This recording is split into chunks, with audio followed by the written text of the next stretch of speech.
So we've got Marco Rubio over there in France with the G7. We've got President Trump celebrating. It's a National Agriculture Day. He's going to be talking to farmers, and that always makes me happy. Then we have DHS funded and TSA paid, maybe. I assume everything's going to get through the House. And then, of course, people want to know who won. I hate those people, but we'll play the game. I'll give you my thoughts. I'm Tony Katz. The show is Tony Katz today. The radio show is coming in. Let's do some good stuff. I have got the Secretary of State in France. He is at the G7 summit. The seven most developed economies just getting together, having themselves some lunch, and talking about how to engage world domination. All right. I don't think that happens, but the lunch part I'm pretty sure about. Tony Katz today, guys. Good to be with you. Good to be here. Find everything at TonyKatz.com. Then the president is going to be at the White House. Is it National Agriculture Day? Is that the official name of the day? And there's going to be a conversation with farmers, but you know this is going to be a conversation about Iran and the 10-day pause now. That's right, an additional 10-day pause.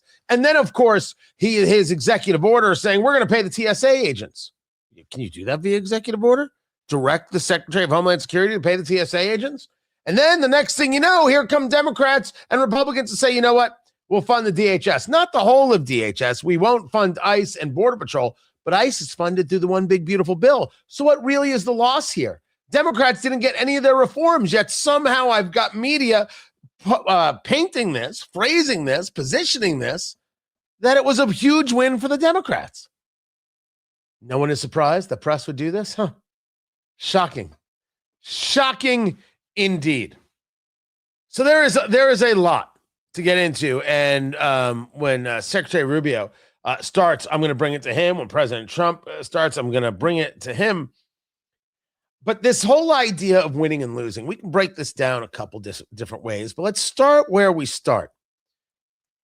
If the argument after not paying Americans for 41 days for doing a job, if the argument after disrupting the lives of Americans, whether they be passengers, whether they be those who work at airports, whether they be those who work for airlines, gate staff or flight attendants or pilots, if after all of this, and all the disruptions people had and the issues with hospitality and hotels and restaurant reservations missed and family events missed. And if after all of that, the big question is who won, Republicans or Democrats? We suck. It's nonsense. This is the argument. Chuck Schumer putting out a statement. I'm so proud of my caucus. We held the line. What line? The line that we support as Democrats, illegal immigrants staying in the country and being opposed to ICE being able to operate at all. And if we had our way, we would get rid of ICE altogether. We wouldn't deport a soul because we want those voters. Was that the win, Chuck? I mean, admittedly, you could argue that this is more of a win than the way you make cheeseburgers. But is that the win, Chuck? Because that's the basis. Every single part of what you saw of 41 days, and by the way, the House has got to vote and pass what it is that the Senate passed. Every part of this was not about Americans' lives, Americans' future, American safety, the American economy. It was about allowing people who are here illegally to have the opportunity to engage in voter fraud. Every last bit of it. Oh, call me any name you want. 833-GOT-TONY, 833-468-8669. I am happy to debate it. When I say debate it, I mean laugh at any commentary that says otherwise. Because there is no debate. And I put forth to you that I think Americans see it. And this is the part where I differ than my colleagues, fellow radio hosts, maybe not all of them, but enough of them. I see a lot of people discussing how Republicans are going to get slaughtered in the midterms, destroyed in the midterms, just eliminated and abused in the midterms. Maybe. Standard thought would absolutely bring you there. The party in power is going to lose. I don't think that this is a surprise to anyone. But I have laid out pathways for Republicans to have victory here. In this shutdown, when Democrats started pushing the idea, well, we'll just fund the TSA. Here's a bill. We'll fund the TSA. Come on, let's fund the TSA. Let's get these lines short and let's get people going where they're going. Let's fund the TSA. The Republicans said, no, we're going to fund the Department of Homeland Security. We're not going to play this game with you. I said, well, Republicans are going to lose this battle because Republicans should have been jumping on this much earlier. They could have taken advantage of it. They didn't because they're not good at doing those things. They're afraid of doing those things, whatever it is. And here come the Democrats with this plan. And, well, all right, Democrats are going to steal their thunder. They're going to steal the whole story, and that's it. That was 2 weeks ago. They didn't steal anything.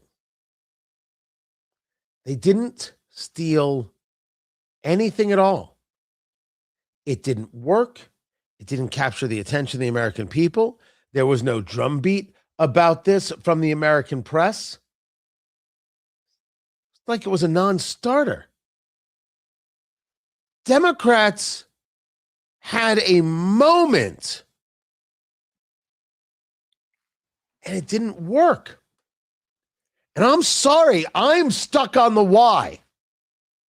And the only thing I've been able to come to about the why is the same thing I come to regarding Republicans and Democrats wanting to figure out who won this fight. Who cares? Americans lost this fight and they're PO'd about it. I think that is correct. I think that's accurate. And if it is, because you could argue that this is naivete on my part. You could argue that I'm just being hopeful and really cute, which I am. I mean, look at this face. Damn! Possible. I don't deny that it's possible. But am I wrong? Democrats went down this road, a road that should work for them, and it didn't work for them. Why not?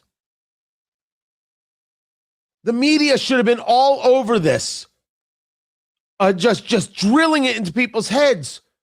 They didn't. Why not? Because there was a war going on in Iran. These people are completely capable of doing two things at once. Why not? The only thing I can come to is that it didn't connect. If it didn't connect, they spent 41 days not paying TSA, because whatever you think about TSA, I am not a fan. I want privatized security. I don't think they do a good job at all.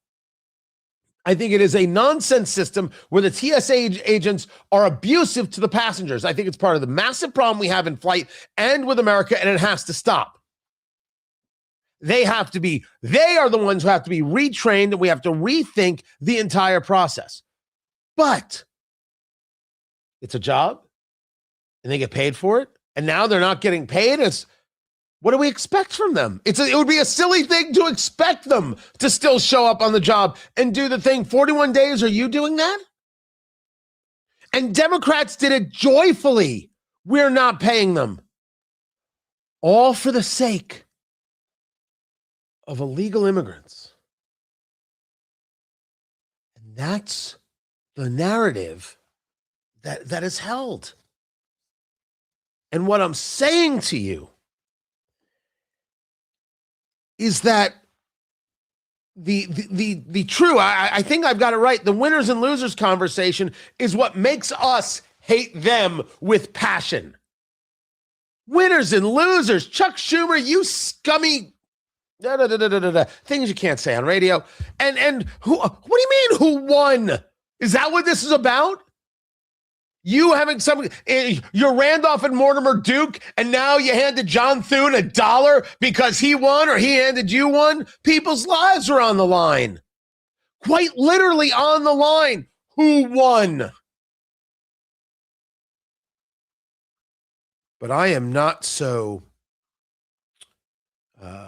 foolish as to not note that there is a political to all these things. And And I guess you could argue that Republicans could have agreed to this a week or so ago, 2 weeks ago, whatever it is. I guess you could have done. You could say that, but no one's saying that.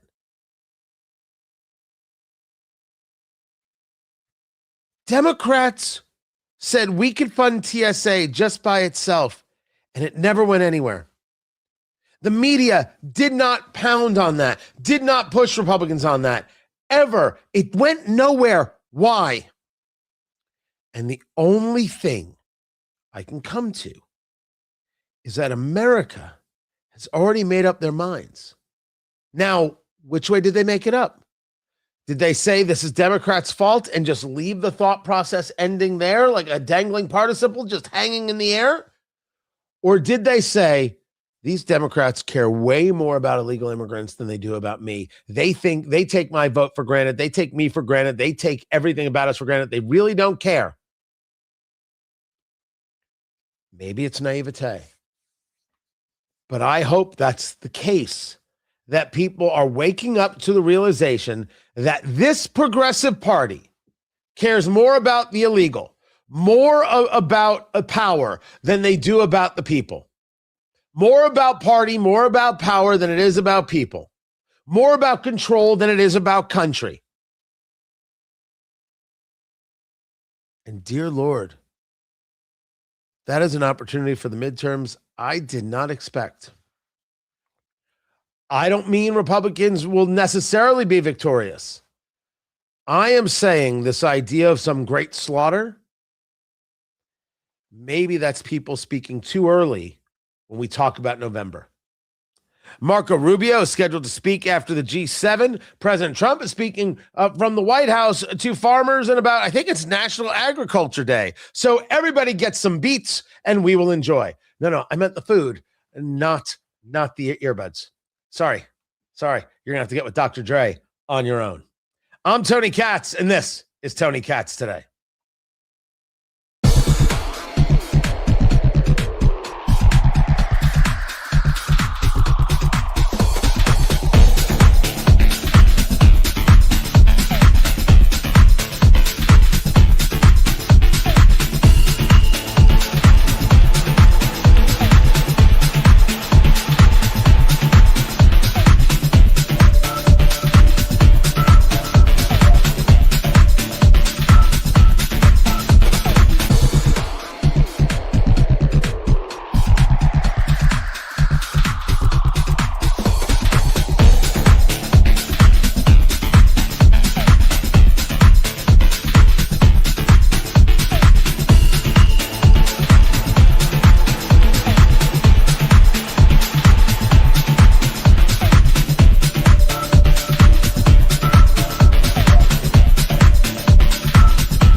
So, hey guys, I just got to write this back.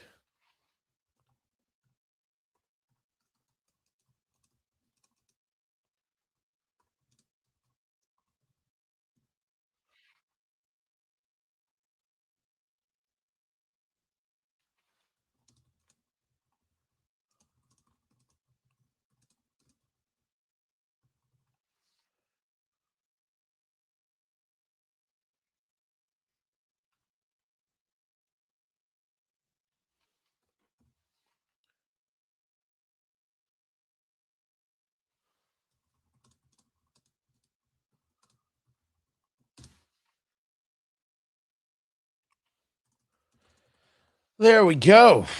You guys know that in addition to the radio shows, I took over my late father's credit card processing business. So we have clients and people who accept credit cards for their business, and so that's what I'm doing right now. During the break, I'm working on that. Man, so Rubio is not yet speaking. Wait, is Trump gone early? No. I did not expect I would have expected Rubio to be on time. I would have expected that to happen on time, but that hasn't yet. So we'll keep an eye on that. I am interested in Trump and the farmers because there's conversations about subsidies and all sorts of things that we might get into. So I'm curious.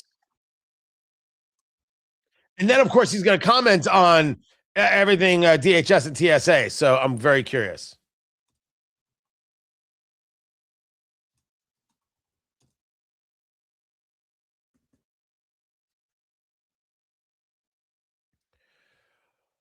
Now, this brings us to the 10-day pause and how you want to view it. Tony Katz. Tony Katz today, guys, an absolute pleasure to be with you, to be hanging out and doing this thing. It's a fun thing to do. I've done other things. This is more fun. President Trump saying, you know what? We will extend the pause for taking out energy sites for another 10 days. First, it was, hey, Iran, get your butts to the table, make a deal. And do that in 48 hours, or I am going to blow stuff up just to see it go boom. I'm going to be basically the late Bill Hicks. Hey, what does B12 do? If you've never heard that routine, excellent routine from the legendary Bill Hicks. And so it was a 2-day thing. And before the 48 hours was up, came a statement from President Trump. We're talking. There are good things happening. We're starting to work something out here. So let's extend this another 5 days. And the 5 days would get us to Friday, which some people would argue is today. But then the president last night said things are going so well, we'll extend another 10 days. So any of these oil sites, refinery sites, power plants, etc., 10 days, no strikes on those. It doesn't mean there won't be strikes on others, on other places, on other targets, etc. Now, Trump is trying to avoid hitting these places because he doesn't want to make these oil markets any worse than they already are. You had Brent crude, which comes out of the oceans, at $111 a barrel.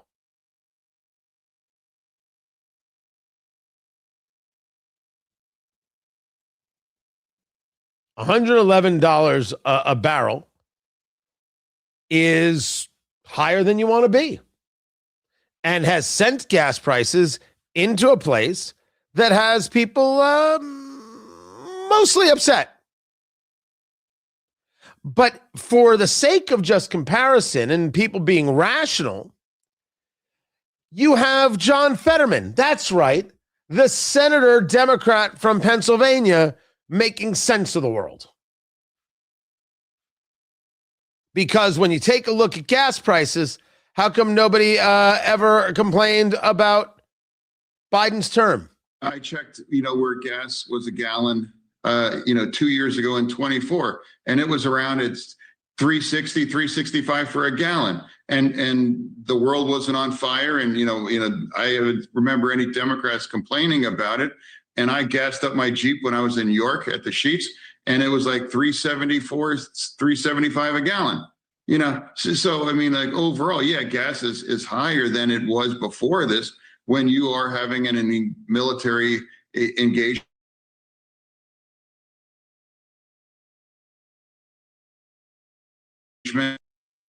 He is absolutely correct. Now, it doesn't change the fact that it's higher and the media is going to talk about this and others are going to talk about this. And Trump is very sensitive to this and rightfully so. Rightfully so sensitive to these things. And he doesn't want to exacerbate the issue. So he doesn't want to hit these spots. He doesn't want to make things more difficult. Can appreciate that. He also could be doing nothing more than saying, you know what? I don't have troop positions in place. I've got the USS Tripoli with 2,500 Marines that's making its way from Diego Garcia. I have got other amphibious warships heading their way to Karg Island or maybe some other islands there in the Gulf region. We're going to start taking those. You've got the 82nd Airborne making its way. The Pentagon weighing sending another 10,000 ground troops to the Middle East, which, of course, gets people worked up in its own way.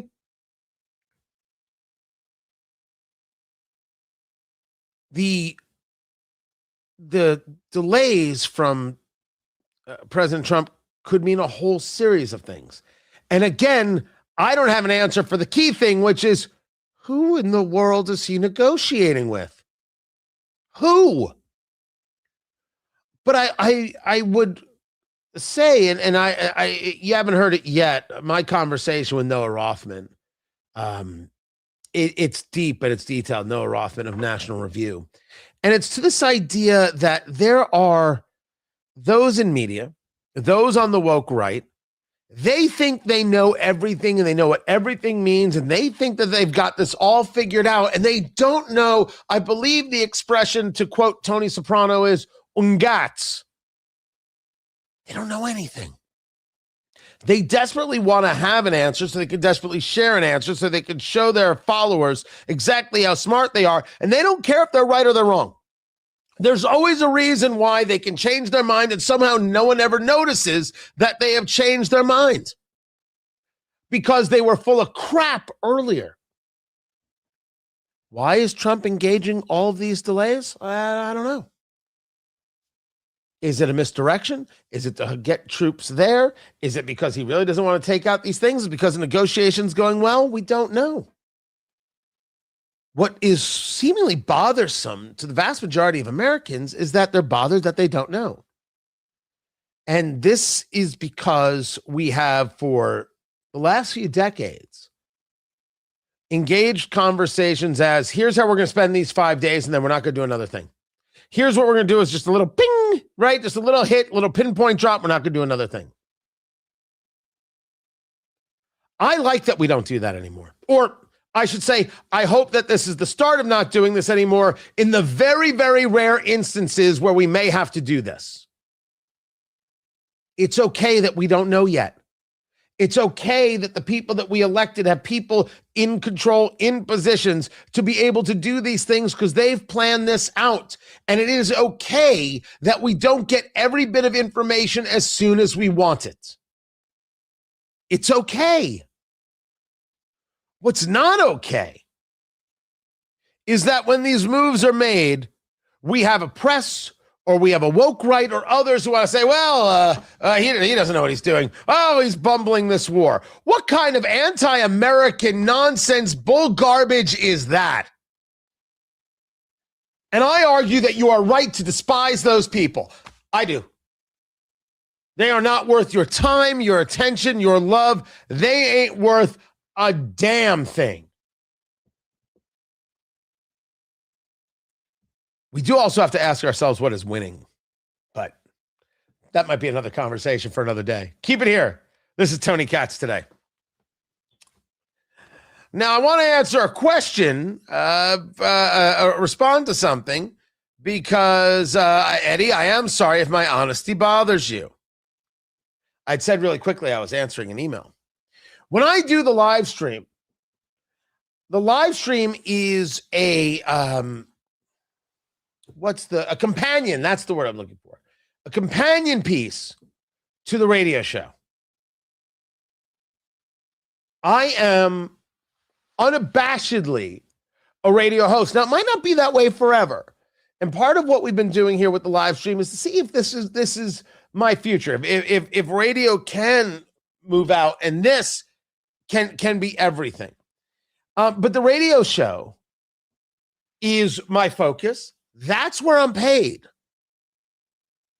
Right? That is my focus, being there for that.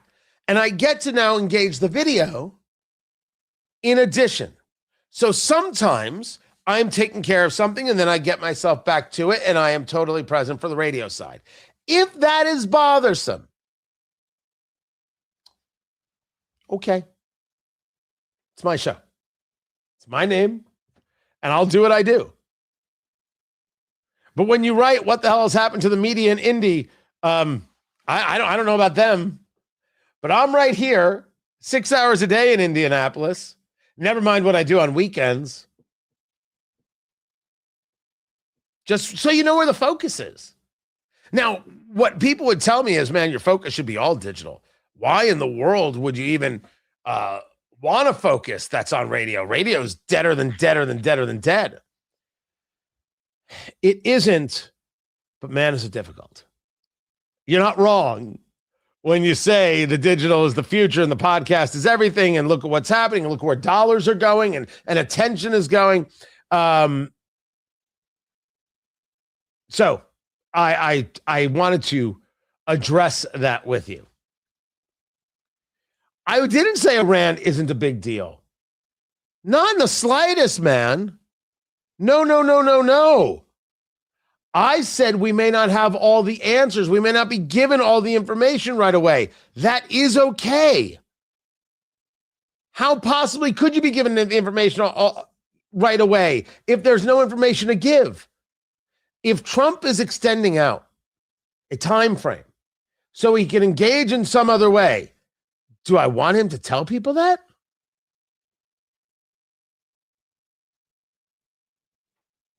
No, I don't. And I don't know why anybody would. I would think that's very, very, very weird.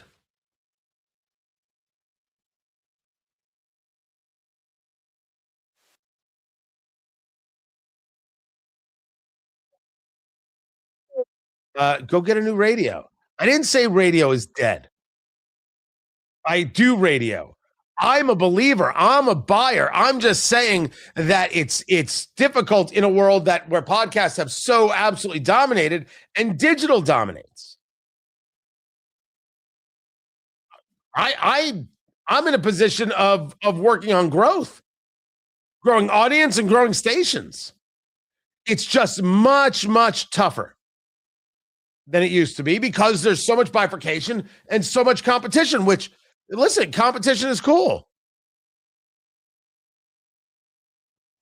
You could try reading more sources, says Baddest Monkey. It's a fun name. He's extending his time frame because he's screwed. If he makes good on his threat, it would destroy the entire global market for decades. Well, since you're not in the room, I don't think you're right. But hey, if it helps you sleep at night.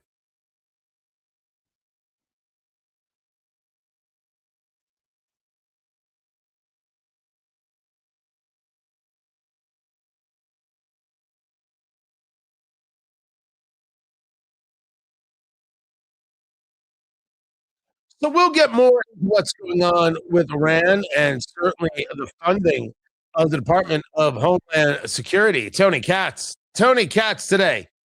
Guys, good to be here. Good to be with you. Can I share an insane headline with you? Crazed headline. Don't ask me if I made this up. I wouldn't know how to make this up. I wouldn't have the capacity to make this up. Here's the headline. Brother, sister, right? A brother and a sister indicted in alleged IED plot at Florida Air Force Base tied to Iran war. One suspect in China. That, kids, is a headline. And this has to do with a brother and sister who planted an IED out of MacDill Air Force Base, so this is the Tampa area, then fled to China. The son, I believe, is still in China. The sister came back. The mother admitted that the kids did this, and she is in ICE custody. The daughter is in custody, I believe, of the FBI. The son is somewhere in China.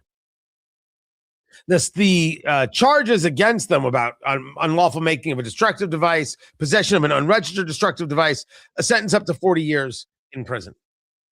I bring this whole story up to say, if we're going to discuss who's coming into the country, it can't just be a conversation about Somalis. It can't be. We take a look at what has happened in Minnesota with Somali nationals. We take a look at the fraud, and we rightfully say this is wrong and disgusting, and people need to go to jail, and anybody here in the country on a work visa or anything else needs to be immediately deported. That is a correct answer. Absolutely the correct answer. I could not in any way agree more. If we are going to say we never allow somebody from Somalia in the country again, someone might say to you, there could be actual refugees regarding Somalia. And you cannot say that everybody who is Somalian is involved in this fraud, although you can note that a lot of people involved in the fraud are Somalian. There's the difference. If we're talking about the Communist Chinese Party, no one connected with the Communist Chinese Party can be allowed to own land in the United States, a business in the United States, or get any level of visa to go to a university in the United States. As a matter of fact, we need to put an end to all Chinese students coming to American universities. It's not my fault. I didn't do this. I didn't cause this problem. I'm not the one going into universities with viruses stuffed into my socks like I'm Sandy Berger, engaging in experiments. I am not the one planting IEDs near military bases. I am not the one who thinks that the buying of land near military bases or anywhere else and launching drones isn't a very unique, if not very possible possibility. It's a national security conversation. I'm not interested in whether or not someone thinks I'm a bigot for it. I don't care. There are Chinese Americans all across America who are your neighbors and my friends, your friends. It's not who I'm talking about. I'm talking about clear, obvious connection to the Chinese Communist Party. Cannot own a business, cannot own land. But when it comes to the students, we have to take the broad brush approach. This has to end. It must end. It is a serious, serious danger. And we can't pretend that somehow the things that we see with our own eyes and the connection points here don't all in one way or another engage connection to what we allow in terms of those who come into the country in a way too loosey-goosey kind of way. Now, Marco Rubio, he is at the G7 summit, and he, speaking to the press afterwards, talking about what it is that he saw, what it is that he experienced. I would have expected to have heard from him earlier, but he did hit the tarmac. There we go. Let's see if I can bring this to you. Let's see if I'm a trained professional or not. News. You're watching live coverage. And we're going to substantially, and I mean dramatically, reduce the number of missile launchers so that they cannot hide behind these things to build a nuclear weapon and threaten the world. As the Department of War has consistently outlined, we are on or ahead of schedule in that operation and expect to conclude it at the appropriate time here in a matter of weeks, not months. And the progress is going very well. Obviously, we have some work to do. We have to finish the job, and we are finishing that job. I did describe to our allies, however, that immediately after this thing ends, we're done with our objectives, one of the immediate challenges we're going to face is an Iran that may decide that they want to set up a tolling system in the Straits of Hormuz. Not only is this illegal, it's unacceptable, it's dangerous to the world. And it's important that the world have a plan to confront it. The United States is prepared to be a part of that plan. We don't have to lead that plan, but we're happy to be a part of it. But these countries have a lot at stake, not just the G7 countries, but countries in Asia and all over the world have a lot at stake and should contribute greatly to that effort to ensure that neither the Straits of Hormuz or frankly any international waterways should ever be something that's controlled or told by a nation state or by a terroristic government like the one that exists in Iran today in that radical clerical regime. So there seems to be a lot of buy-in to that concept. There's a lot of work happening right now. The UK has played a prominent role in bringing that together, but other countries as well. And there seems to be a lot of acceptance of all that. And our allies and partners here, at least to me, seem to be appreciative of updates on our operation and an understanding of what lies ahead over the next few weeks. Now, the question is, as President Trump really ripped into NATO about not being of help, which, we talked about it here. You can't have started this fight against Iran and then expected these European nations to come join you. They don't want to be seen as like stragglers, as Johnny-come-latelys, as just following the leader, being told what to do. That they have their strength that they have to exhibit to their own people, right? And let's not deny that. It's pretty important stuff. Then when the UK had an opportunity to lead with the British Royal Navy to strengthen and free up the Strait of Hormuz, well, that was an opportunity to lead. So you got to give people that. Very, very important indeed. But the idea that European nations, where they get their oil through the strait, they need to be more participatory. He's correct about that. Okay. Those couple of weeks, how seriously is the United States considering deploying ground troops? And in those couple of weeks, what exactly will you be doing? I won't discuss military tactics. I don't think anyone in our system is going to talk to you about what we have planned or what we intend to do, and there's obvious reasons for it. But to the extent it has to do with military tactics and plans, I would refer you to the Department of War, and the Department of War is probably going to tell you they can't tell you anything. So other than to say that we have objectives, I told you what those objectives are, and we are very confident that we are on the verge of achieving them very, very soon. Any of the G7 were upset or off-put at all by the president's comments?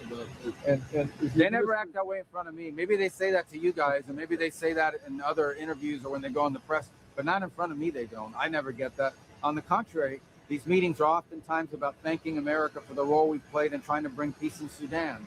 The recognition that the president played a key role in ending what was happening in Gaza. Recognition of the role we've played in stabilizing Syria. Recognition, despite what they may have said in the press, that what we did in Venezuela was good for the world and good for our region in the Western Hemisphere.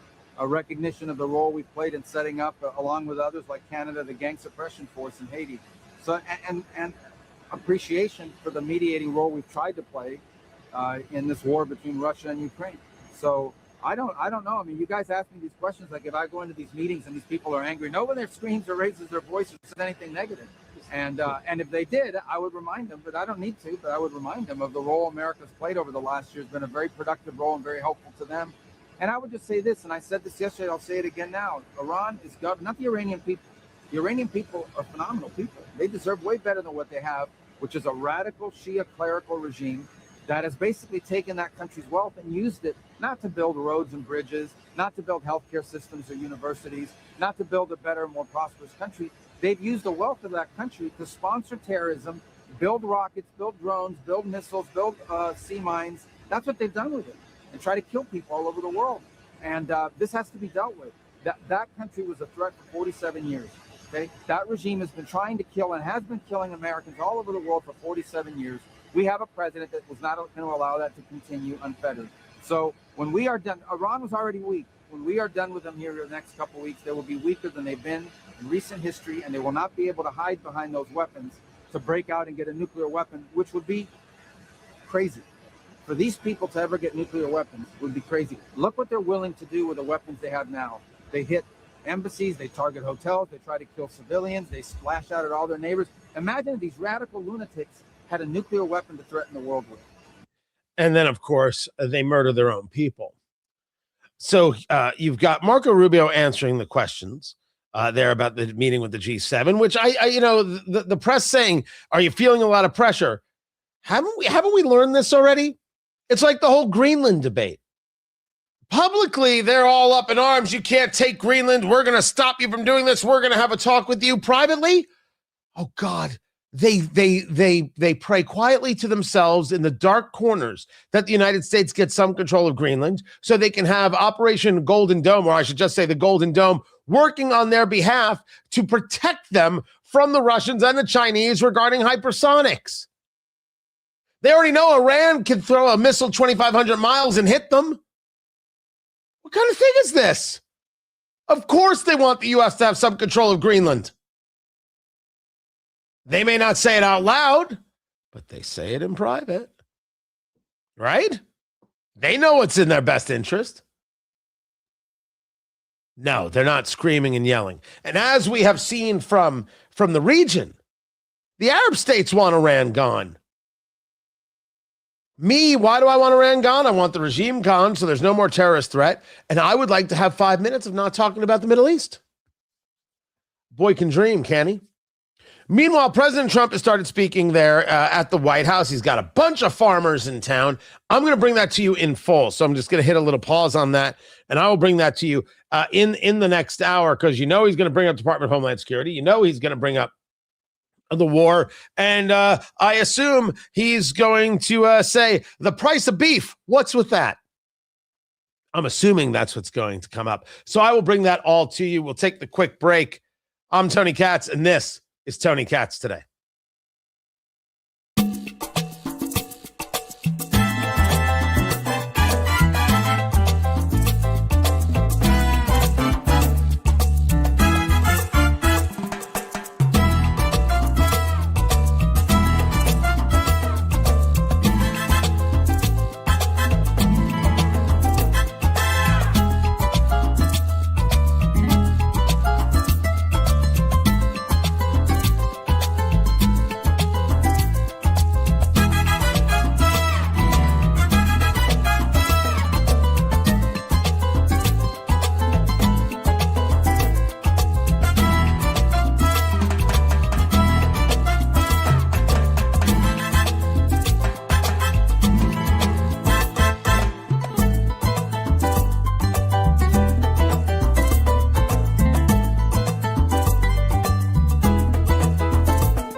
Sorry. Dang it. Yeah, got it. Fixed. Sorry. Okay. So I'm responding to the story out of Axios, where a reporter is saying that Speaker Johnson has agreed with the Freedom Caucus. They had a meeting, and he's going to put a 60-day CR, continuing resolution, out there that funds all of the Department of Homeland Security, including ICE and Border Patrol, instead of the Senate passed bill. And I'm saying there's no way in hell he's doing that. I am saying there's no way in hell, no possible way that this is happening. Can't. Not without Trump's approval. This cannot happen in any way without Trump's approval. There is no way. No way.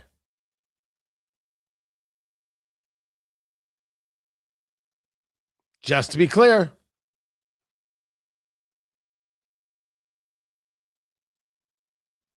Just to be clear. So, and when did I never share Weller 12? I have some Weller 12 here. And I have some, well, what don't I have? Honestly. On this, on the bar here, not underneath, top, I've got a good 50 bottles that need attention.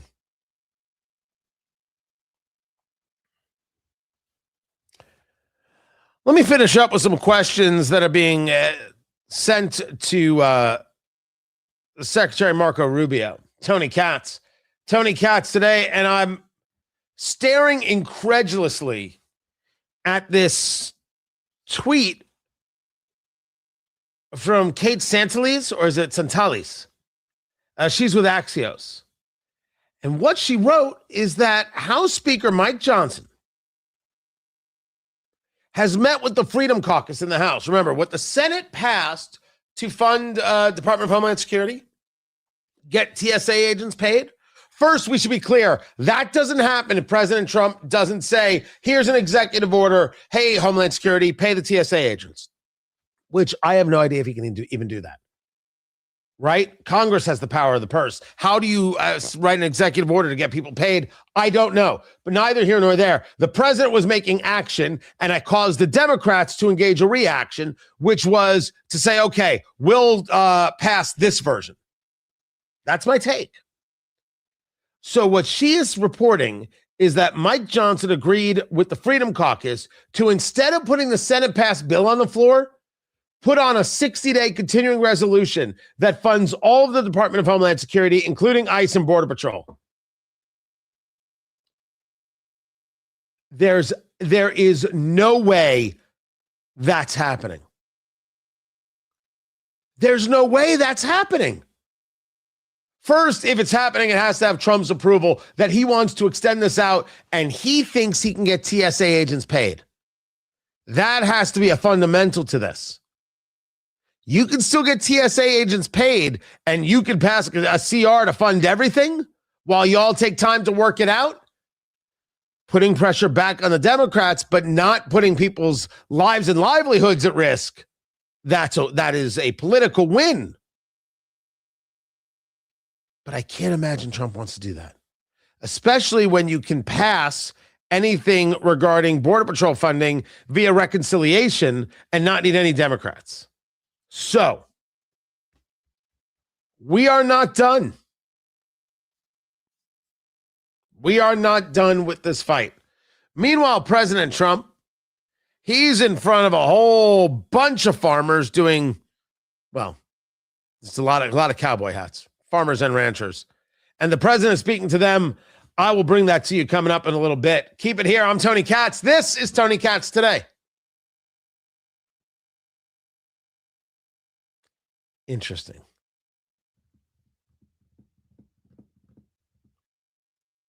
It does. Now, understand, no, that's not what I want to share. Sorry, Ken, I wasn't sharing this about Rural King. It was 60-day CR is a win for Democrats. Separating the funding within DHS is a lose. I don't know if I agree with the assessment in that the argument is we're not playing games. We fund everything and you don't get to make this call. Where I think the loss would be for Republicans is if there wasn't any guaranteed funding for TSA. I think Americans at large, right, the vast majority think that what's happening to them is wrong. It's wrong that they're being asked to work and not get paid, and they're seeing the result of what's happening, and it's affecting we the people. So my take is that this isn't even a subject unless they've worked out the other things. Now, I should be clear, these are Republicans, and they're good at not working things out. Now, if you say to me, Jeff, remember, other people aren't getting paid like the Coast Guard. Coast Guard's not forward-facing. It's not public-facing. I don't interact with the Coast Guard. I have to stand online for 5 hours to get on a flight. That's the difference. It's a difference. It's a hard one to deny. I'm not saying you're wrong. I'm just saying why some things get focused and some don't. So here's where we are, right? The show is in radio break right now, so we will take the radio break. My advice is smoke them if you got them, kick back and relax, and we'll be back in just a few. Glad you guys are here. Stay where you are.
Guys, welcome back. Tony Katz today. Good to be with you.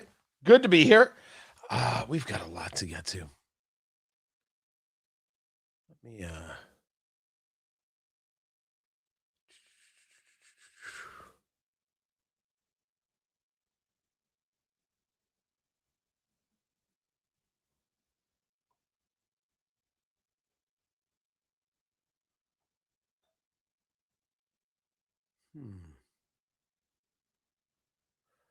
Let me get to this.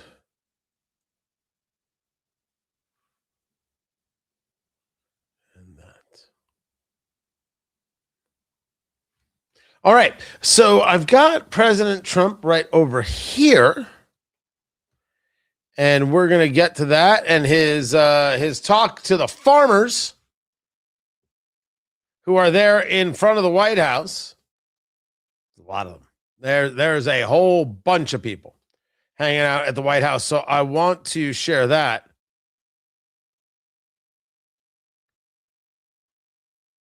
And what happened at CPAC? Do I want to know? Do we want to know? All right, let me see if we can do this real quick. This was CPAC. Let's see what happened. Hold on. Conservative Political Action Conference would like to see impeachment hearings. No, that was the wrong answer. Let me try it again. How many of you would like to see impeachment hearings? No. Can someone bring some coffee out for the... Yeah, no. They want to see Trump impeached? It's not a good look, people. Not at all. Let's get back to the I need context there. That is not what anybody wanted to hear. Oh.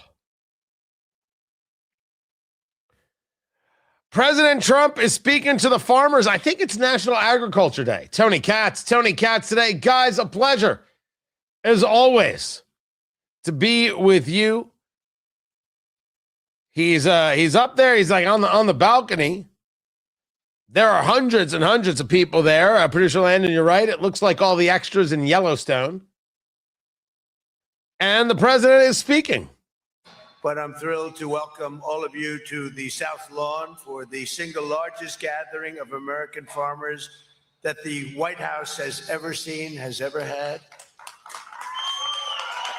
And rain or shine, and you don't mind rain, shine. The one thing about farmers, they don't care about that weather. They get out there, it makes no difference. But rain or shine, no one has more grit or greater spirit than the American farmer. We love the American farmer. I just gave you $12 billion. I don't know if you know that or not. You make enough money, it doesn't matter to you, right? But we just provided $12 billion, right, Brooke, for the American farmer. You think Biden would have done that? No, he wouldn't have done that. We're delighted to be joined by Secretary of Agriculture, who's doing a fantastic job, Brooke Rollins. Brooke, thank you very much. Secretary of Health and Human Services, Robert F. Kennedy Jr. Robert, Bobby. EPA Administrator is doing such an incredible job. He's getting those costs down for you, and he's always protecting the environment, but he does it quickly. A real superstar, Lee Zeldin. Thank you, Lee. Great job. And someone everyone loves, and they love in particular the job she's doing, Small Business Administrator Kelly Loeffler. Kelly, thank you very much. Thanks as well to John Hoeven, Joni Ertz.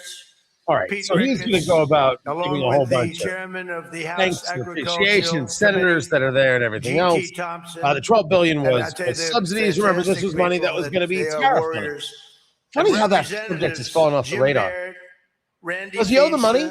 Monica De La Cruz, You have to pay people back. You know, there are Brad lawsuits about Finstad, saying, hey, we were Michelle told you're not allowed Fitzpatrick, to use certain the Mark IEEPA, Mesmer, the Economic Victoria Powers Act, Sparks, to engage tariffs, so we want our money back. Frank And people Lucas, are suing, and the White House is Tracy saying, Mann, we don't know how to pay you back. Jack Nunn, We don't know how to do this. Adrian Let the Smith, court figure it out. and Derek. The court decided we Bannon. couldn't do They're this. all out Let here. They the want court your votes figure out desperately. how They're it only here is for your vote. You know that. that we pay you back. But they're here because actually That's they where I did a think great this job. $12 Those billion were people that came were the from. most, I would say, the most aggressive for the farmer, which is what we want. Other than me, they were right in there. I was more aggressive. The than ever any growing hardship of farming, right? We talk about this in all sorts of ways, and you know, there's a great expression: "I never met a poor farmer." But there is work involved here, and there are pressures upon here, and there is a regulatory issue here, and not everyone is playing on that elite level. There are plenty of family farms that are suffering right through it in every single way. So it's one thing just to have the gathering, but I'm curious if the president is going to get But also into with us is the CEO of Tractor Supply, some of what it is they're dealing with, who is soon and how open do the you, for company's example, 2,000 keep food costs low when you have oil prices going so high. Take it back to President Trump. 500th store in honor of America's 250th. Hal, thank you very much. It was great to meet you at the Oval Office 2 minutes ago. I also want to thank the president of the American Farm Bureau Federation. I thought he had gotten past some of this. See, that's the trouble with live. We'll do it live. American agriculture industry with brutal restrictions and failed to negotiate even a single new trade deal on your behalf. Not one trade deal was negotiated on your behalf during the Biden administration. And we happen to be the exact opposite. We have so many trade deals, we don't know what the hell to do with them. We need more lawyers. But now the American farmers, ranchers, growers, and producers once again have a true friend and champion in the Oval Office. And in my first year back in the White House, farm income has soared by 20% very quickly. I repealed the Biden EPA's ridiculous water restrictions. You had water restrictions that gave you everything but water. Yet it needed a little water. They wouldn't give you it. It was crazy. To keep federal bureaucrats off your land and out of your pockets, it's a big deal. With the help of Republicans in Congress, we passed the largest tax cuts in American history. Already 45% of filers have taken advantage of our new tax provisions, with an average refund so far of almost $5,000, a record. In fact, we passed them, and people are just starting to see how important they are. It's amazing what's happened. The numbers are, they're reporting that it's much more money than I thought. I tell you, I call it the great, big, beautiful bill. Is a great, big, beautiful bill. And it's especially in terms of your tax refunds and your taxes, because it's the lowest tax we pay. It's the biggest tax reduction in the history of our country. Has anybody felt it yet? I was asking this question on my morning show. It's supposed to be, remember, this is what Scott Bessent, the Treasury Secretary, really started digging into in December after listening to the show, of course. You got to let people know what's happening, what they can be expecting, what they got to be a part of. It's something that this administration does poorly. Get people into the fight with you. They think they could just give a dictate and everybody will fall in line. That's not the way it works. People have to be a part of it. Americans want to be a part of it. So the one big beautiful bill, which was so poorly messaged, is supposed to lead to larger tax returns, refunds. The question is, has anybody gotten anything yet? And have they noticed anything larger when you were doing your taxes, which are due in less than a month? Did you notice that there was more deduction, more coming your way? I'm just curious if anybody experienced these things as President Trump is saying this to the farmers. It's also the biggest regulation reduction in the history of our country, which as farmers, you know what that means. It means a lot of good things. We made the small business tax deduction permanent, benefiting 98% of America's farmers and ranchers. And thanks to bonus depreciation, farmers can now deduct 100% of the cost of new tractors and all equipment in the first year. In other words, you buy a tractor, you deduct the whole price. Normally it goes over a 38-year period. This is slightly better. You got these tiny little deductions that weren't even worth it. Now you can do it at one time. Only Trump could have gotten you that one. That was a big thing. And in the first term, you know, we had the greatest economy in the history of our country. In the first term, we are blowing them away right now. And by the way, we're doing really well in Iran, just so you understand. You know, I mean, how good is our military? How good is our military? Very importantly, we saved 2 million American farms from extinction by virtually ending the unfair estate tax. We've ended the estate tax, or as they call it, the death tax, and you can now keep your family farms in the family. We had a problem. That is a big deal. See, these are all people that are clapping that love their children. If they didn't love their children, they wouldn't care about what I just said. But most of you, does anybody not love your child? Because that would be the one person that would have clapped the other way. No, it's a big thing. I would see farmers and they pass away. They love their life. They love this. There's something about a farmer, maybe more than anybody else. They love that. They love the soil and they love their farms, and they'd pass away and they'd have wonderful children, and the children would get hit with this massive tax bill for the value of the farm. Sometimes the farm is very valuable, but the cash isn't so readily available. And they'd go out to a bank and they'd borrow money, and they'd borrow and borrow and borrow to pay the tax. They'd be working for 20 years to pay it off. If they had a bad season, they'd lose their farm. We lost it many, many times. And you'd have actually many, many suicides over it. They would actually commit suicide because they couldn't stand the concept of losing their family farm.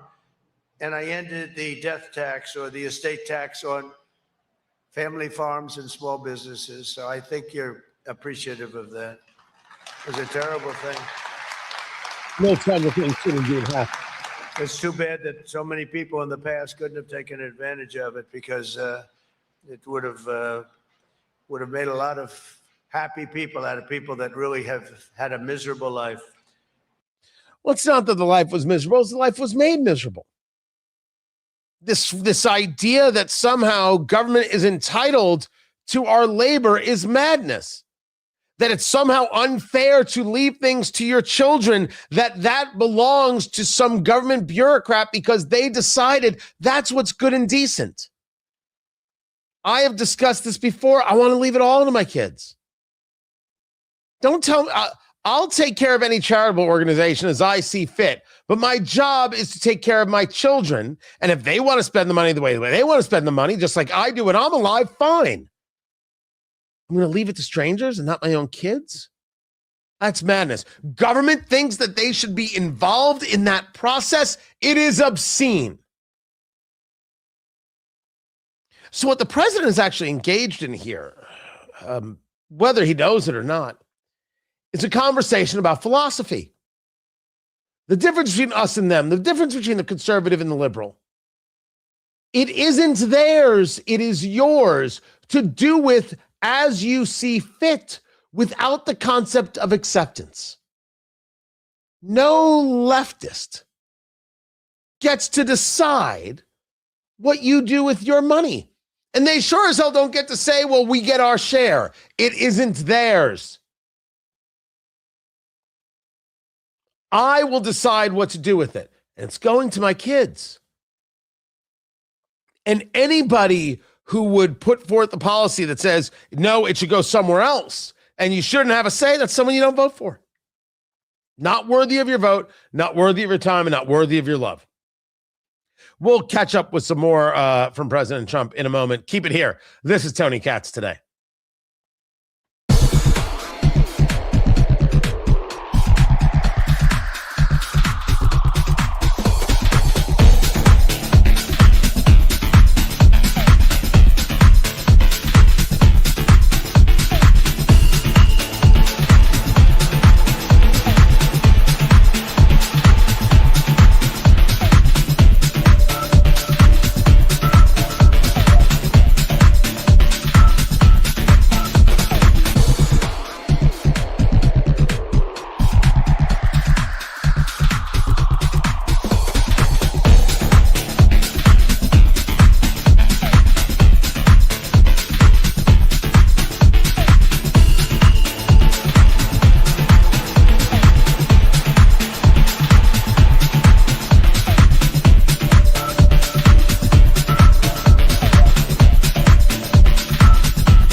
Welcome back, everybody. Tony Katz. Tony Katz Today. I think I missed some comments there. So I don't know, Carrie, and first of all, welcome to the show, if that was true about Delta. What I did hear was that Congress has, with certain airlines, maybe it's with all airlines, numbers that they can call to not skip the line, but to get the reservations that they need quicker, right? They have direct access. And I heard that was now held up, that while the shutdown's happening, they're not doing that. That's the way I heard the story. So I don't know if it's about skipping ahead of security lines. right? Because how could an airline prevent that? Because it would be TSA. But the airline could say, hey, we are shutting down our phone line to you for being able to get quick reservations or immediate connections, things like that. You have to go through the regular process. That an airline can control.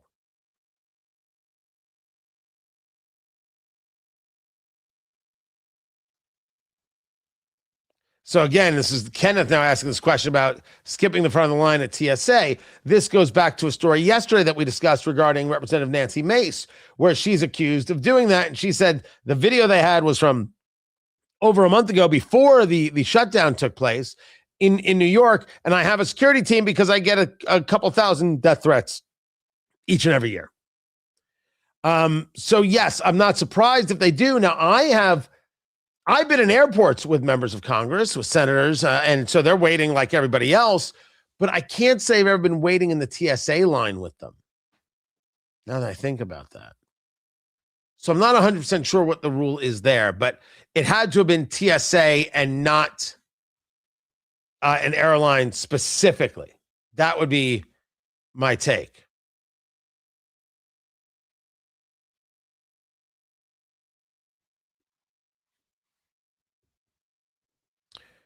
Wall Street Journal is reporting that Iran has blocked 2 Chinese ships in the Strait of Hormuz. We should take a moment to discuss how flat out odd that is. Iran wants to anger the Chinese? Well, bold strategy, Cotton. Let's see how it works out. Tony Katz today. Are you that? That's something. Iran turning back 2 China-owned container vessels from the Strait. Now, Israel has mounted an attack saying it targeted Iranian weapons facilities and warned residents in parts of the city of Arak, A-R-A-K, to evacuate. Now, if I have an idea of where Arak is, no, Arak is in the middle of the country. A-R-A-K. That is in the middle. I thought that was for a second towards the Gulf. It absolutely is not. But you have this move from the Israelis as they continue to hit at military targets. Several countries in the Gulf intercepted drones and missiles, but strikes hit 2 Kuwaiti ports, 1 missile landing in Jordan. So, the Iranians are still firing all over the place and really trying to engage a level of just pure havoc. Do they think they could just create enough stress that this will end? Maybe they do. Maybe what they're wondering is, well, if we try this, maybe it'll work. Well, maybe we try this, it'll work. But maybe there are things that they're trying don't work because the equipment that they have doesn't actually work. But if you're going to go after Chinese vessels in the Strait of Hormuz, that's where do you think Iran's getting their money? Now, maybe they believe in this idea of the hostage taking, where you can charge these ships $2 million for safe passage. The world is going to be okay with being held hostage to living in a bribery world? I mean, there's already got to be some level of bribery that takes place with all these things to keep these, pirates from boarding you and all that jazz. The navies can't be everywhere at all times. So maybe, it could just be, well, you didn't pay the VIG, so we're not going to let you through. But it's certainly odd that this would affect Chinese ships, considering that's where you're getting the money. They were trying to exit the Persian Gulf and they got turned away. The IRGC said the strait was shut, even though President Trump has said there was an agreement to let some ships through. The only thing I could see that you're doing in this scenario is creating the opportunity for the world to say, you know what, we got this. We're just going to end this, and we're going to open up to the best of our ability the strait. We're just going to open this thing up, and we'll let the chips fall where they may.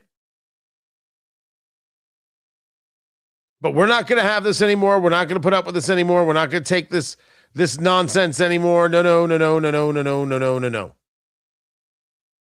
We are going to handle this, and it's going to be very bad for the Iranians. That could be it. That could be what's next here. It's not the only thing going on. You know, there is other news outside of what's going on with Iran, although it is the big stuff. And of course, you have the DHS funding, which is getting stranger and stranger. By the way, producer Landon, I think Speaker Johnson is talking. I just can't find that link. If he is, can you grab that for me? Thank you so much. You have this story that the FBI is now offering a $10 million reward after hackers linked to Iran were able to breach the emails of FBI Director Kash Patel.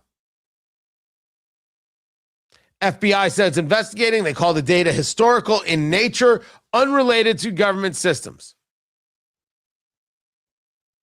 $10 million for information identifying the Iran-based Handala hack team.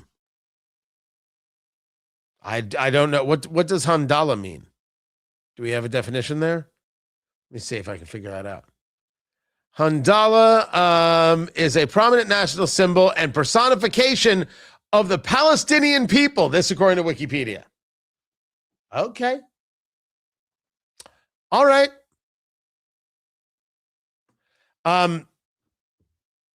I don't just offer $10 million. $10 million to find the team, but $3 million for the first person who brings us one of their heads on a pike. And you say to me, my God, Tony, that is so violent and so gross and so despicable. Not as violent, gross, and despicable as hacking. These people who engage in the ransomware stuff, you understand, I believe, the same exact thing.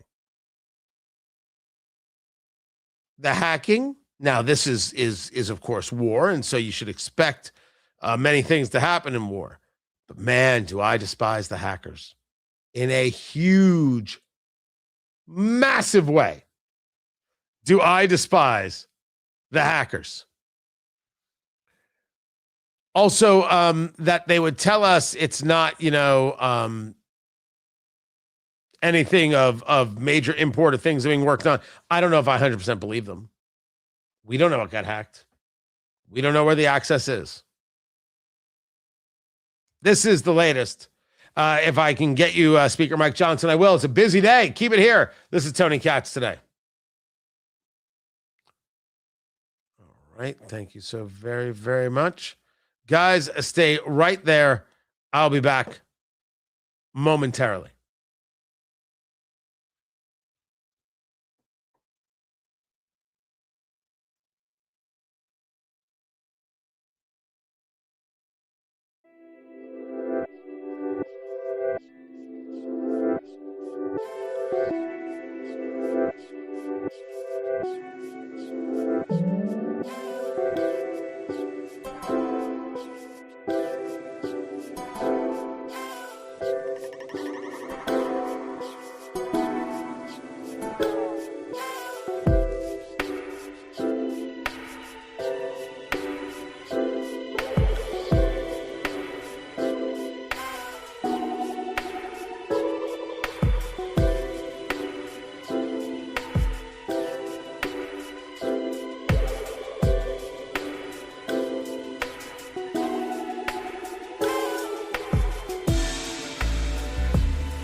Welcome back, Tony Katz. Tony Katz today. What's going on?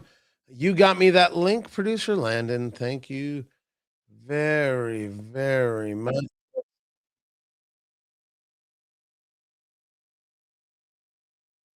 Speaker Johnson not supposed to be there? Okay. Because I want to see whether or not this Axios reporting is accurate. The very idea that they could look at this and say, you know what, we won't vote on what the Senate just passed and get the TSA funded. We'll just, what's the word I'm looking for? We'll say, screw it. How about a continuing resolution and we fund everything? Without Trump's approval, I have no idea how this is happening.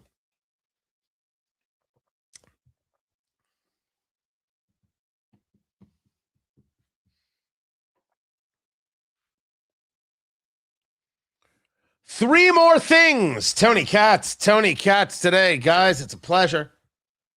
It is good stuff. Three more things. These are things that should be headlines. But yet somehow, because everything is happening and everyone is insane, they are not headlines. What in the world just happened right there? There it is. A little bit of repeating. That wasn't the headline. No, the headline is Steve Bannon. Because if Steve Bannon is embarrassing himself, you want to watch. Steve Bannon was at CPAC. And Steve Bannon is amongst the class of not so much America First. They believe that any action outside of our borders is just neocon, John McCain, sexual fantasy stuff. And we are always wrong. We're always at fault. The idea of mistakes made versus always at fault, those are different things. But Bannon, and by the way, it's Steve's fault. He came at me.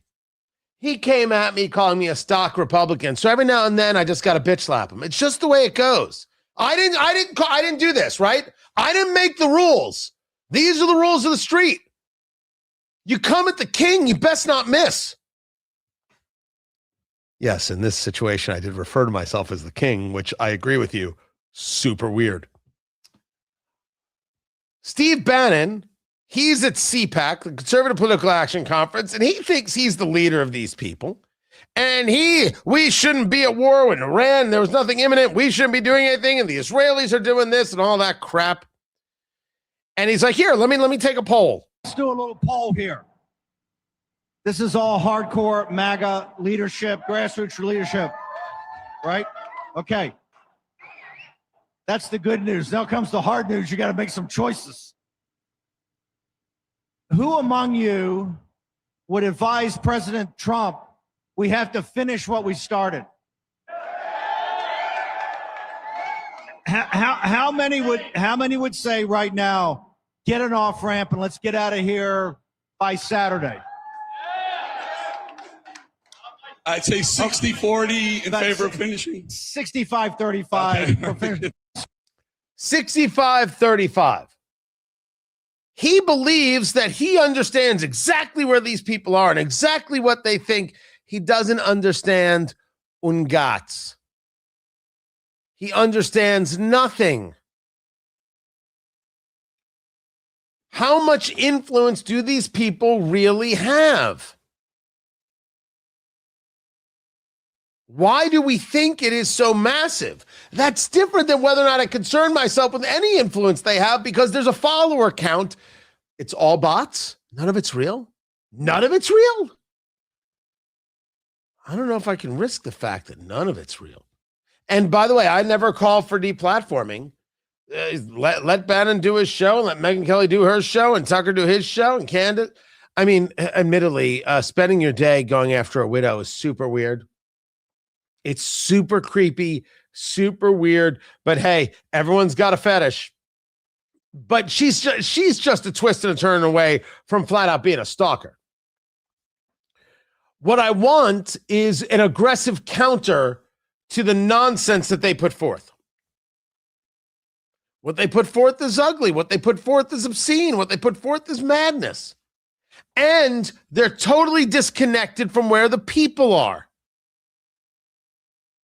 They're completely and totally disconnected from where you and I live, breathe, act, and act.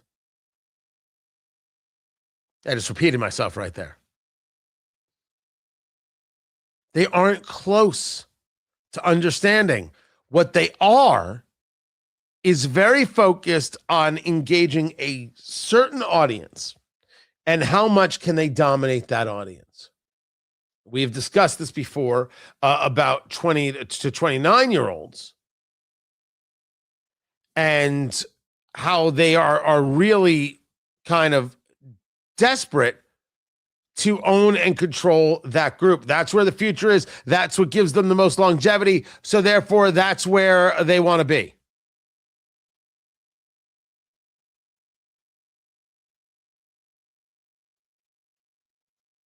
So that's number one. Then comes number two, which is how we are putting the squeeze on H-1B visa holders. The Labor Department is stating, via the Trump administration, that if you are going to have an H-1B visa holder, right? These are people coming in from other countries and work in certain categories, like, for example, software development. We are now going to increase the minimum pay that you have to pay them. The argument here is that if you are saying you need to bring in people from another country to do the work, the coding, the this, the that, the whatever it may be, they actually have to be worth it to you. And so this is, and the only way to describe this is, an artificial increase in the cost to try and get American workers hired instead.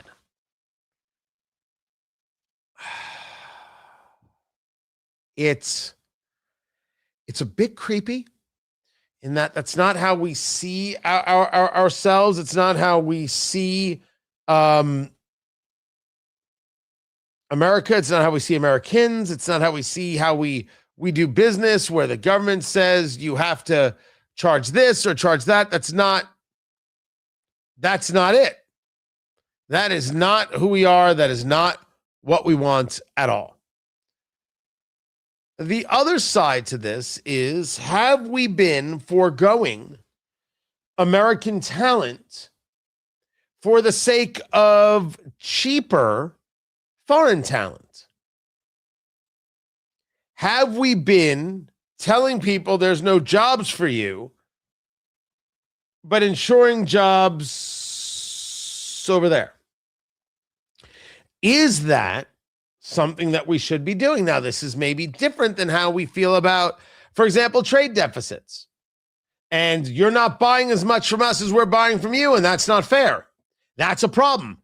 In that situation, that's not a problem. We've already proven that it's not a problem. And tariffs don't solve trade deficits, as we have seen.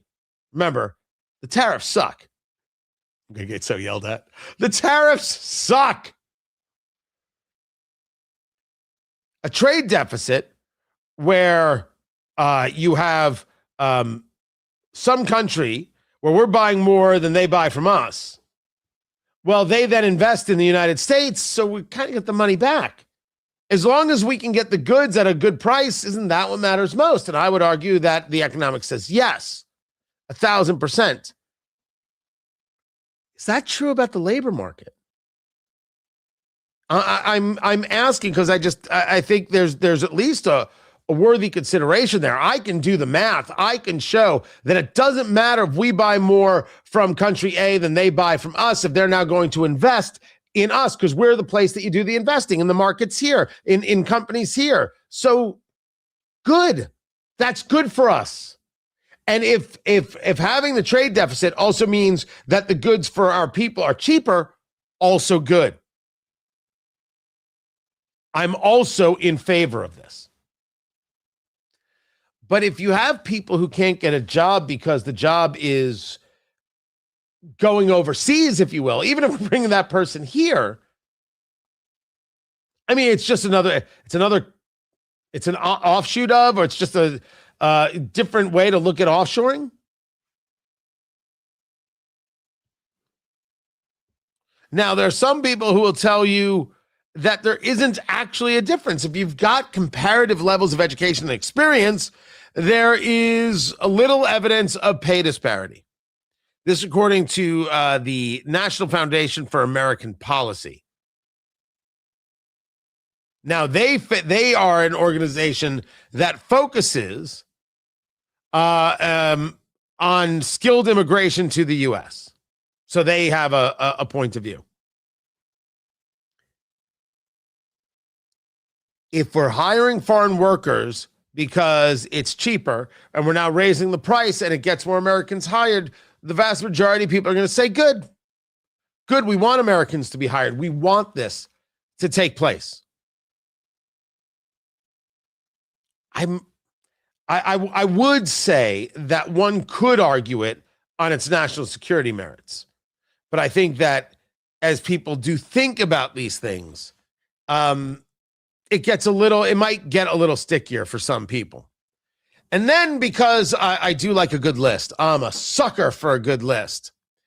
The 5 most reliable cars of all time. This was a story over at Autoblog, and I find myself looking for used cars all the time. All the time.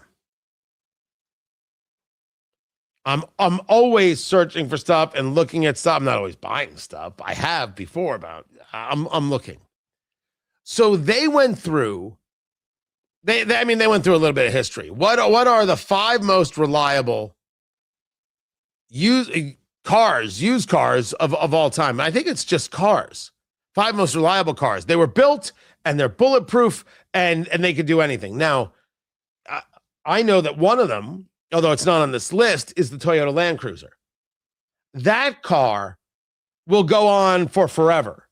And then it's the sister of that, which is the Toyota Sequoia, which is the wider version. I actually own a Sequoia. Not a new one, a used one. It's what I like. And then, you've got the pickup trucks. So the 1983 to the 1997 Toyota pickup, according to them, unbreakable. 2.4 liter engine, ladder frame chassis, just supposed to be forever, a forever car. That was number 1 on the list. Number 2, the Ford Crown Victoria.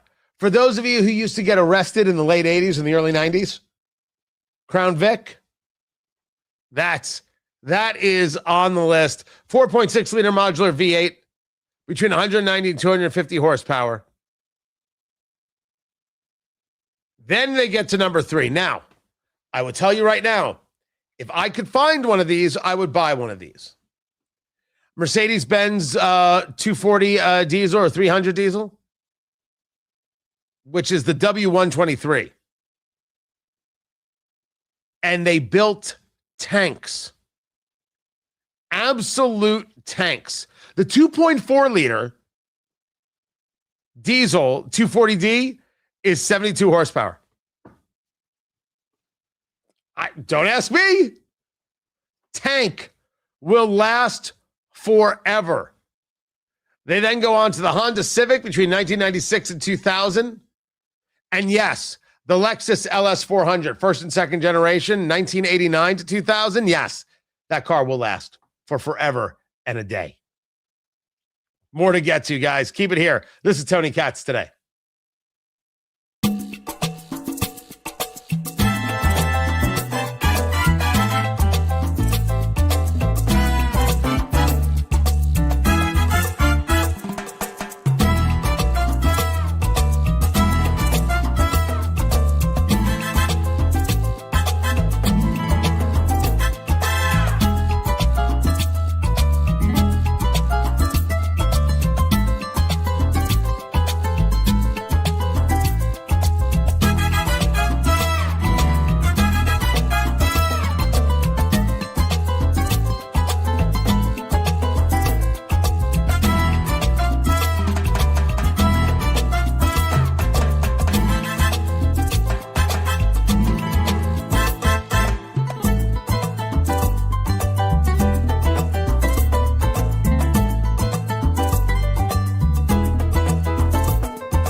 Okay, welcome back.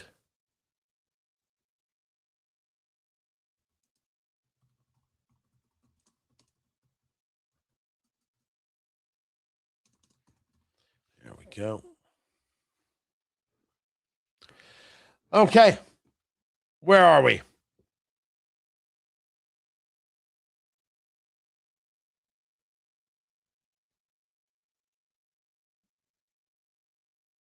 Radio is not dead.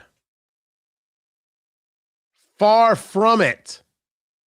Is that there are people who believe that, and you've seen, of course, the move to everything digital and podcasting, the videos and everything else, video podcasting. This is so much of what people are at. And so that's where people have moved to, and that's where a lot of time and attention has moved to. Certainly advertising dollars has moved to. I do ask myself, is do I have to move everything here and certainly not do radio? I haven't come to that level of conclusion, because radio has, for me, rather worthwhile audience. I don't know if that's true for everybody, but certainly is for me.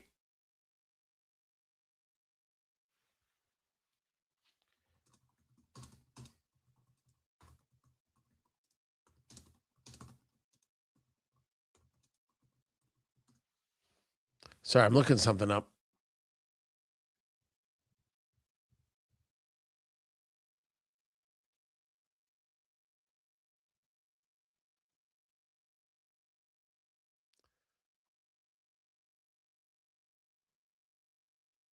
And as for trade deficits, Dusty, there you are.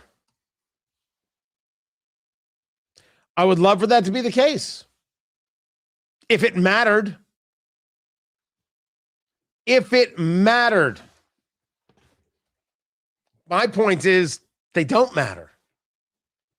Lots of things matter in dealing with trade. Lots of things matter in talking about countries and how they work with us, and whether they're we were engaged in worthy deals. And I'm not opposed to engaging tariffs to create deals on a case by case, not the broad brush.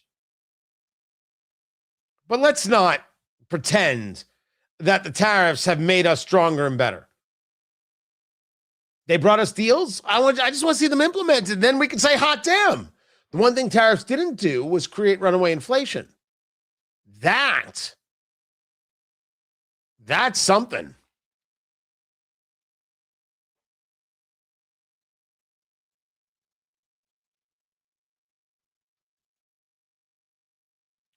The press has gathered to hear what it is that Mike Johnson, the Speaker of the House, is going to say, but I think we got a kind of preview of this when he was walking the halls in the House, and the press is speaking to him, and he was pretty clear. We're going to get all the members together and decide that strategy this morning. About say it's infuriating that Democrats are willing to inflict pain on the American people simply so they can defund the agency that is responsible, literally, for removing criminal illegal aliens. That's what this is about. They just put it on display for the country again, what they're for. I don't think I'm an expert in Mike Johnson's demeanor, but maybe you and I were a little more observant than others because we do this every day. That's a pretty angry Mike Johnson. That is a pretty angry Mike Johnson. Listen again. This morning about say it's infuriating that Democrats are willing to inflict pain on the American people simply so they can defund the agency that is responsible, literally, for removing criminal illegal aliens. That's what this is about. They just put it on display for the country again, what they're for. Is there? I mean, you don't know until you know, but I'm telling you right now, they are serious about putting a continuing resolution on the floor of the House and dismissing what the Senate has done. We don't care that Chuck Schumer is happy with this. We're not playing this game. We'll get TSA funded one way or another, but we're not giving Schumer his anti-ICE anything. What is the calculation that the Republicans have done that this is the hill? And there's no way they're making this move. And so this was what Axios reported, that the speaker is considering forgetting what the Senate passed regarding funding Department of Homeland Security, which they did yesterday. They'll fund Department of Homeland Security, but not a Border Patrol, not ICE. And now it has to go to the House, right, to get passed because it's different legislation. And so the argument is the House is going to say, screw that. Here's a continuing resolution for 60 days to fund everything in the Department of Homeland Security while we figure it out. We're not going to give in to Schumer. We're not going to budge an inch. The only way that happens is if Trump's okay with it, and there must be a way to fund TSA agents. That has to have been accomplished. Watch for this. This could be fascinating. I'm Tony Katz.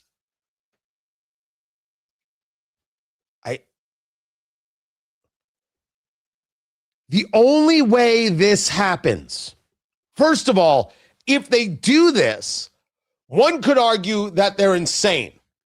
Put the thing behind you, pile on the Democrats for allowing this to happen, and move on. Is there a real argument somewhere in a basement somewhere? Someone did the math, sketched it out like Moneyball, that this anti-ICE sentiment, which is what Democrats are running on. They're running on Trump as an authoritarian. They're running on ICE and Trump's personal Gestapo, and they're running on Jeffrey Epstein. No policy. These are the three things they're running on. That's what they believe they can win on. All Trump hate, all about Trump all the time, right? Did someone do a math that says this is a hill worth dying on? And if you punch back, you'll get support because people support ICE?